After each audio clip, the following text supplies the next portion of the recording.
Okay, this is going to be my top 15 markout moments in WWE history. It ended up being all WWE moments, so that's why it's titled that. I tried to stay away from promos, matches, and title changes because, the list would have been too repetitive and, those would kind of be in its own video. And I've done some of those videos already. So this is going to be my top 15 markout moments. Hopefully this video is a little bit more uplifting and less depressing than the last one. The last one was actually the top 10 darkest and worst moments in WWE history. So hopefully you guys would enjoy this list a lot better. These videos were done a long time ago, 8 years ago. I think it was Instant Classic 8. He actually started it. And a lot of video responses of their top 10 markout moments. So there's a lot of these videos on YouTube, but I didn't do one at the time. So this is kind of like 8 years in the making. So I'm going to give it to you now.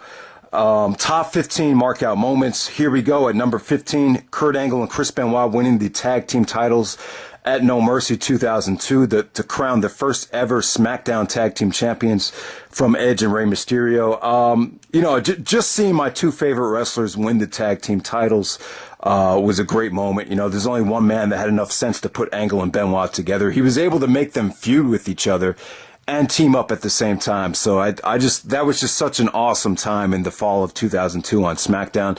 The pinnacle moment of the SmackDown Super Six, Kurt Angle and Chris Benoit winning the tag team titles. Jericho and Benoit winning the tag team titles a year earlier was a great moment too, but that moment was kind of tainted because Triple H tore his quad, and that's another moment. That's another dark moment right there. Triple H tearing his quad, one of the worst moments in WWE history. So that could have been a candidate for the last video as well. But I got to go with Angle and Benoit at number 15. At number 14, we have Eddie Guerrero and Chris Benoit turning or beating down Stone Cold Steve Austin. Eddie and Austin were already feuding together. If you guys remember, Eddie actually attacked Austin at a bar. And then the next week, Benoit returned in his hometown of Edmonton, Alberta, Canada as a face.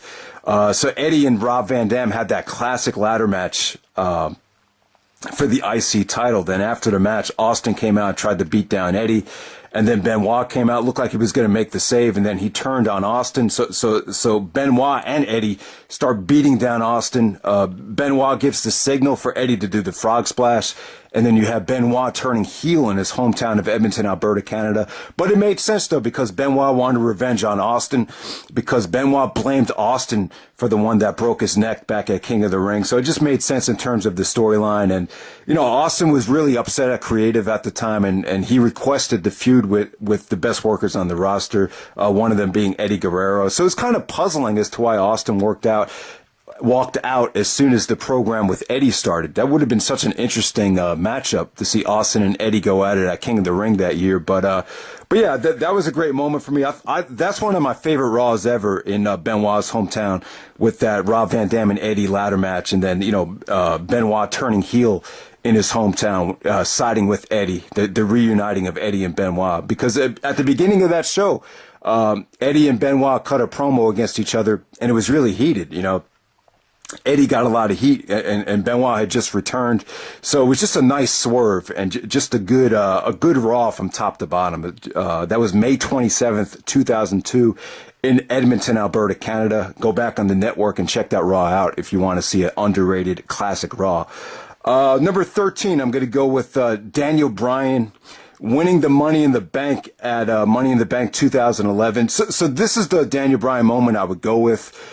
To me, I just marked out harder and cheered more loudly than any of the other moments. When Bryan won the title at SummerSlam and WrestleMania, you kind of knew eventually that was coming. But when you get to Money in the Bank of 2011, you still didn't know if Bryan was going to be a major player. You really had no idea. There was still a chance that he probably would have been demoted to the back of the card, and maybe Bryan never gets to that main event level. But when he did win this match, it kind of, opened the door up for him to, be a main event player. And, the moment just came off great. I just remember jumping up and down like a little kid when that happened. That's the Daniel Bryan moment that, was the most emotional to me, even though most people would probably pick the WrestleMania 30 title win over this. Number 12. kind of an interesting moment. I don't think anyone would have this on their list, but this is just my personal favorite moments. As you guys know, I'm a huge Rob Van Dam fan. You guys know I love the Invasion, and this is why, because Rob Van Dam was part of the focal point of the Invasion. So we have Rob Van Dam frog splashing Stone Cold Steve Austin. If you guys remember, RVD and Austin were the leaders of the Alliance, the ECW, WCW Alliance at the time. And so this is like Van Dam kind of teasing a face turn right before No Mercy. Austin was actually having a party to celebrate Rob Van Dam frog splashing angle and proving to Austin that he was on his side. But, Van Dam didn't show up to the party. And right before he showed up, he came out of a limo. And in that limo was, the guy that walked out of the limo was actually Vince McMahon. So Van Dam and Vince were actually negotiating. And when Van Dam actually frog splashed Austin at the end of that SmackDown, Vince actually comes out of the Titantron, or he comes out of the gorilla position, and he does the Rob Van Dam pose with his fingers. So, with his thumbs. So it just, that was just a great moment there. Really, it really made you want to order the pay-per-view to see whose side Van Dam was going to be on. But as we all know, Van Dam was this was kind of like the pinnacle of RVD's push during the Invasion. And after that, he was kind of, sent down the card. Number 11, I'm going to go with Macho Man and Miss Elizabeth reuniting at WrestleMania 7. It was just a great moment because, Sensational Queen Sherry was kind of treating Macho like a piece of shit.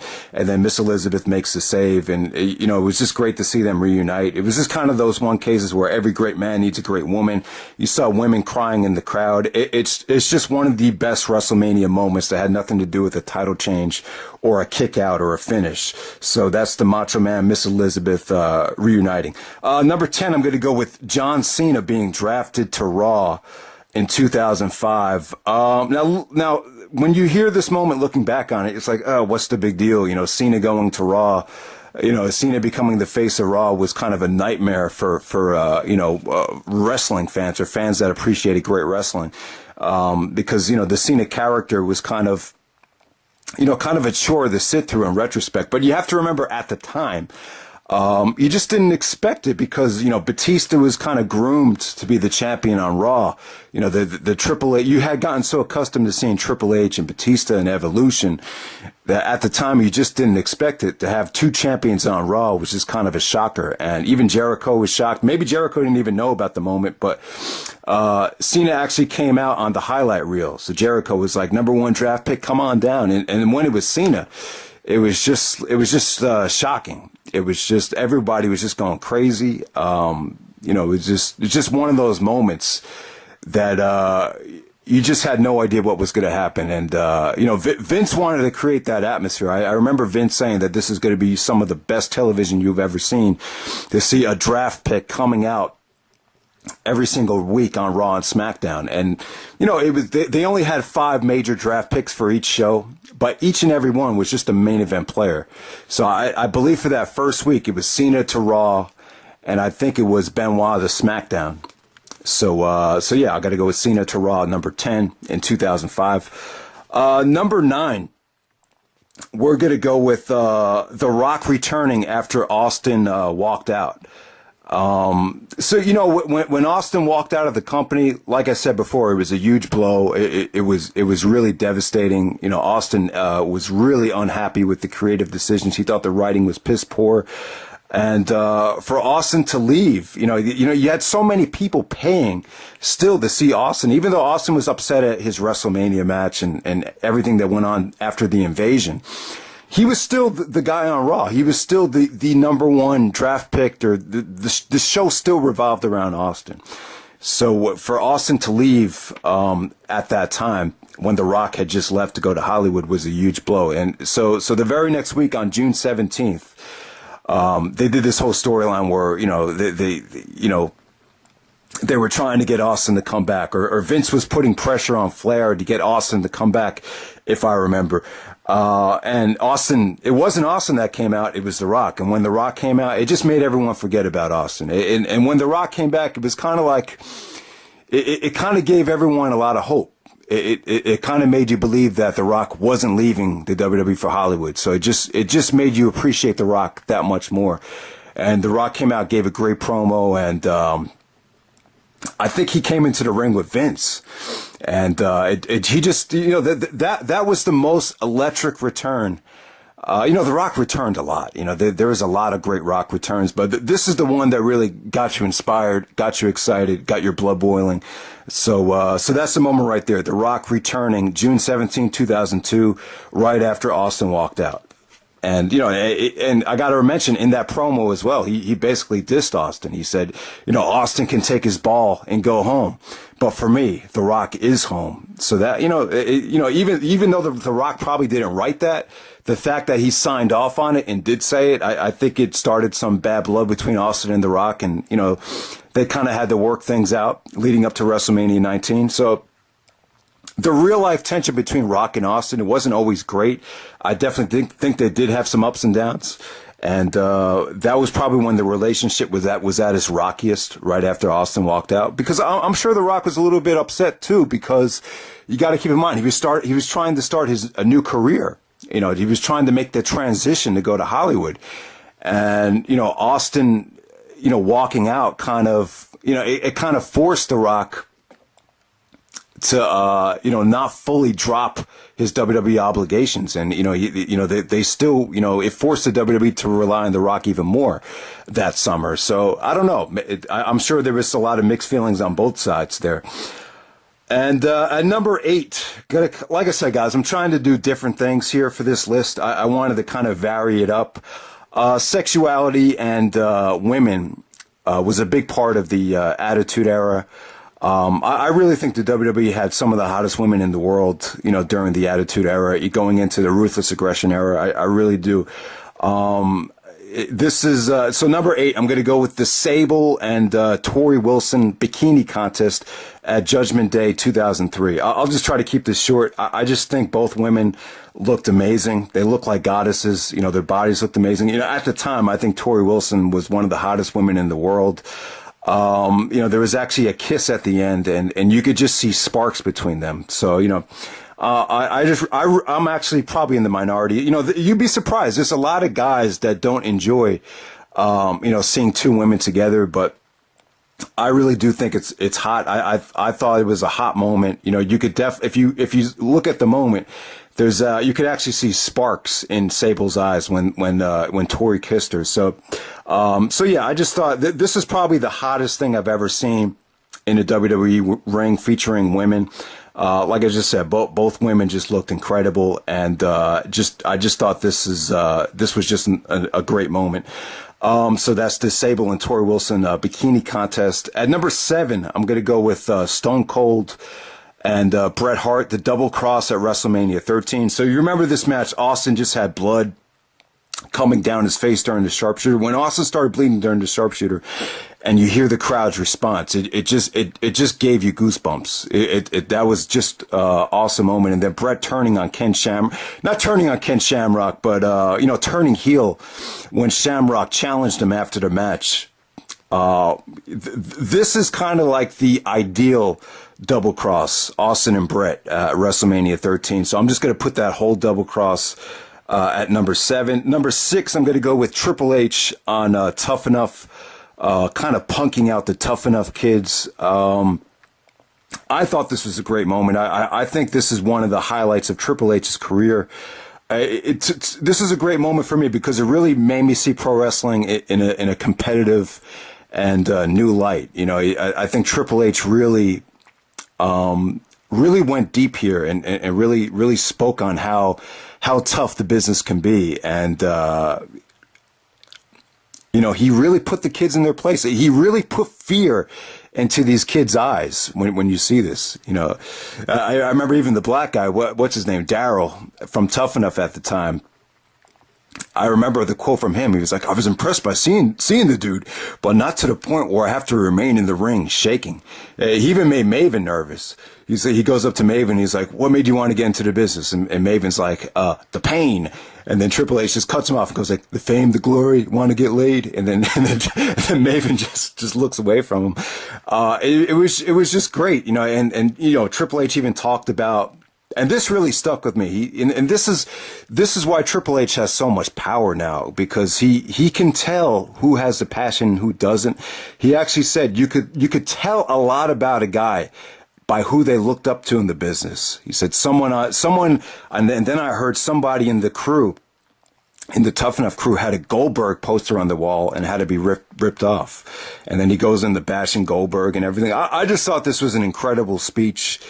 It really made me look at pro wrestling in a different light, because at the time I was kind of just getting back into it. I didn't have as much respect for the business as I did now. Even people that didn't even like wrestling watched Tough Enough and appreciated the business in a different light. But then at the same time, Triple H would say that Tough Enough was a bad idea because it kind of exposed the business.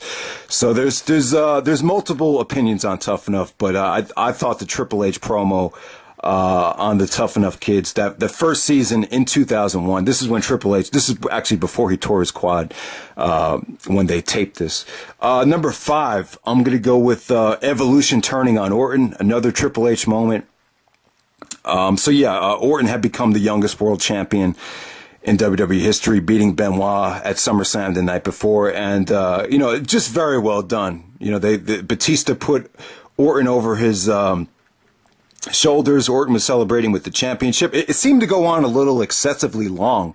I thought about just shutting off the channel, because I'm just like, how long are they going to celebrate for? But and you know why. And, you know, Triple H, you know, he put his thumbs up. He kept on, you know, holding up his thumbs, and then all of a sudden he went thumbs down. And then, you know, Batista kind of, what do you call it? Kind of, you know, back slams him down onto the ground, and then, you know, you get the Evolution beatdown on Orton. And I thought it was great work from Triple H. It just made it look like Triple H, he didn't care who won the title, whether it be his, you know, Flair, Orton, any of the guys he groomed, even his own mother. He didn't give a fuck who won the title. That title was his no matter what. And it's definitely the best thing I saw Triple H do during his reign on Raw, where he basically dominated the show. And I thought it was an awesome, you know, I don't think Orton was ready to be a top face on Raw, but the actual moment of Evolution turning on Orton was one of the best things I've ever seen done anywhere. So that's at number 5. Number 4, I'm going to go with Austin turning face during the Invasion. If you remember, that whole night, Austin was at a bar just drinking and kind of depressed, didn't know what he wanted to do, didn't want to become the old Stone Cold, didn't want violence. But, you know, when the odds started getting stacked against the WWF, Austin snapped out of it, and for just one night only, you know, became a face again. And when Austin turned face, when you hear the music, and when Austin was finally back on Team WWF side, it was the loudest pop Austin ever got, because, you know, he enhanced his character. All that comedy stuff he did with Angle, all the goofiness, all the hugging, you know, all the crazy stuff Austin did. It kind of, you know, it really helped his character a lot, to the point where Austin connected with the fan base more than ever. So maybe this was a mistake to turn Austin heel and have him go back to the Alliance, or have him, you know, turn on WWF at Invasion. You know, that might have been a mistake, because Austin's popularity, I think in some ways it was higher than it ever was. So all that stuff about Austin feeling he was stale, that might have been good enough. You know what I'm saying? Like the first 2 or 3 months after WrestleMania, that might have been all Austin needed to kind of, you know, work off that rust of being stale. So in some ways, Austin betraying WWF and going over to the Alliance, WCW, I think it hurt Austin's popularity to a degree among some of the casual fans. So maybe in retrospect, that was sort of a mistake. But like I said, guys, that Austin Invasion face turn, at that one, it was actually on SmackDown. Or no. Actually, it was actually on Raw. So it lasted from Raw SmackDown, and then at Invasion, the pop at Invasion was huge as well. So yeah, that was great for business as well. You know, I think Austin as a face, Invasion did a great buy rate. So that in some ways it just proves that Austin as a face was just a huge money making thing for the WWE looking back in retrospect. Because as soon as he turned heel, the numbers dropped. You know, the Invasion did 200,000 pay-per-views better than SummerSlam. And Invasion did, you know, a lot better than Backlash, Judgment Day, King of the Ring. You guys know that. Number 3, I'm actually going to go with Jericho's WWF debut against The Rock. You know, I didn't see this live in 1999. I wasn't even home at the time. I think I was away at basketball camp when this moment happened, but I probably wouldn't have been watching anyway because I wasn't a fan of WWF in 1999. You know, it just wasn't my year for my personal taste looking back on it. But yeah, Jericho's debut against The Rock was just an incredible moment. Just the way the countdown cut The Rock off, and the music was a little bit different at the time. Whatever that sound effect, whatever that vocal sound effect that they used for Jericho's song at the time, it just really worked. And when you saw Jericho's name appear in the Titantron, it was you just heard such a rush from the crowd. Jericho Jericho said that the promo kind of sucked in retrospect. I think Jericho got a little annoying and it dragged on a little bit too long, but just the entrance and just seeing Jericho come out, it just an awesome moment. This is one of the moments I always go back to. You know what? Another moment just popped into my head. I'll just put down an honorable mention.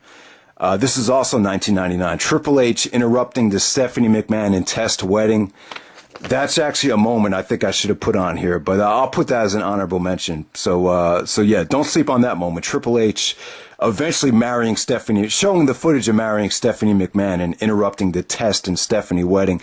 Because now that I think about it, that was the same year. That's a moment that I left off. Number 2, I'm going to go with Chris Benoit winning the Royal Rumble 2004. I tried to keep, Rumble wins and title victories off the list, but to me, the Rumble win was huge because at the time, there's a lot of rumors that Goldberg was going to win the Rumble or, maybe even Cena was going to win the Rumble 2004. I knew Cena was going to get pushed eventually, but I thought maybe it would come sooner than expected. But Benoit winning the Rumble was just great because you knew you were in store for him possibly winning the championship at WrestleMania 20 at Madison Square Garden. You knew it was just going to be a huge rush of adrenaline coming. And, to me, the biggest moment in that Rumble was when Angle eliminated Goldberg, because when Goldberg got eliminated, you kind of knew it was going to come down to, Benoit and Angle. Actually came down to Benoit and Big Show. And, when Benoit eliminated the Big Show and won the Rumble, it was just complete euphoria, complete excitement. It was just amazing, man. I just couldn't believe it at the time. I really thought Benoit might have never gotten the push that he deserved. So just seeing this happen was just a huge moment for me. And then number 1, a lot of you guys might be surprised by this. I've actually said it was my favorite moment in the 2006 pay-per-view rewind, but I'm going to have to go with Edge cashing in his Money in the Bank. Cena finally going down. I remember Cena was everybody just hated Cena at the time because he wasn't good in the ring. His punches just looked so bad at the time. And, he just kept getting pay-per-view victory over Kurt Angle over and over again. When he won the Elimination Chamber, it was just kind of like, what the fuck is going on here? But, at the time, you had never seen the Money in the Bank cash-in happen. So I don't think anyone really expected it. And when Edge came out and shocked the world and cashed in his Money in the Bank, it gave WWE a shot of adrenaline that they hadn't gotten in years. I think after Edge won the title, the Raw got its biggest rating the next night. I don't think it had anything to do with the live sex celebration.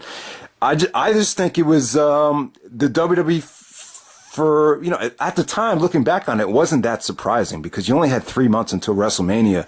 And, WrestleMania was the expiration date about when you could use that cash in. So in retrospect, it was like Edge had to eventually cash it in. But at the time, you got to remember, the first ever time someone was able to cash it in, you just didn't know how it was going to work or how it was going to be executed. So, just by the way that chamber match went with Carlito and Masters, being the last two guys before Cena eliminated them, you just knew something was up. You just didn't know what, though. I figured maybe Triple H would come out, because I remember Triple H left the sledgehammer underneath the ring after his match with Big Show. So you just don't know what was going to happen. But, Edge coming out there and, spearing Cena multiple times to win the title. I got to say that was my favorite Markout moment ever. Because I remember, you had just experienced such lows during the chamber match. When Angle got eliminated, it was such a low. And then when Cena winning the chamber match, it was just such a low. And then all of a sudden, Vince comes out, says that Edge is going to cash in, and then bang, you get the highest high ever. So it was just a great moment. Gave WWE a lot of life on WWE.com. This is probably the first ever huge social media crash that WWE ever experienced, and I think that Edge cash-in was the moment right there. So that's it, guys. That's my top 15 Markout moments. The one moment I wish I could have put on this list is the Triple H Stephanie wedding, with Triple H crashing the wedding. I thought that was a great moment too, but these are my top 15. Hopefully this video is a little bit less depressing than the last one, and hope you enjoyed it. All right.